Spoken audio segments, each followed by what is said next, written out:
Things you didn't know about the Lansa Flight 508 tragedy part 2. So when we left off, 17-year-old Julianne and her mom had gotten onto the worst airline in the world, literally, after being warned by her dad not to use that airline. But it was the only flight that was available on Christmas Eve, so they decided to chance it. The first 20 minutes of the flight was normal, but then all of a sudden they flew into a really dark thunderstorm, and the turbulence got really bad to the point where all of the luggage was flying about the cabin, but then all of a sudden they were struck by lightning. One of the wings was hit by lightning, making it catch on fire, and they started doing a nosedive. And Julianne said the last thing that she remembers hearing her mom say was, "It's all over, this is it." She said as they were free falling, all of a sudden she was outside the plane. She said she didn't leave the plane left her, because she was still strapped into her row of seats.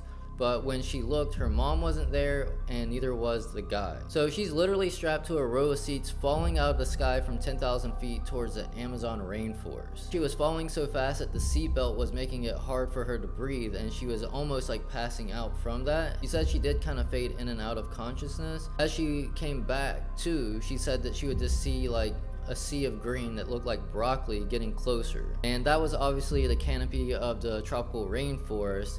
And she ended up falling right into it, but because it was so thick, it ended up helping break her fall, and she survived. This is a screenshot from a documentary called Wings of Hope that's free on YouTube, and this is her in the future when she went back to the wreck spot, but she's sitting on what's left of a row of seats. Gives you a representation of what it would have looked like. Now you're probably wondering, how did she survive falling 10,000 feet in a metal seat basically? She got super lucky because one, they think that the updrafts in the storm that they flew through helped push her up and like slow down her fall. Plus the seats that she was strapped to was spinning, so that kind of created like a wind breaking effect. Then also the canopy of the jungle was so thick and full of vines that it kind of caught the seats as it fell down and then slowed her fall. But what's crazy is where she fell, the vines were super thick in that area, but not really in any other area. When she finally woke up, she was in a daze, and she couldn't see out of her left eye because it was completely swollen shut, and her other eye was almost swollen shut, but it was open just enough for her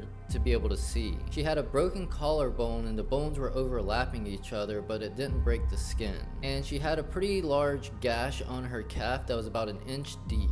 She said her skin had like jagged edges, like a piece of metal had just ripped a chunk of her calf out. She tried standing up, but because of her concussion, she instantly had to sit back down, and she couldn't even get up for like almost a whole day. And right away she started noticing how bad the mosquitoes and flies were. And the first thing that she wanted to do was try to find her mom, because she wasn't sure if she was alive or not. But we're out of time, and we're going to pick that up in part 3.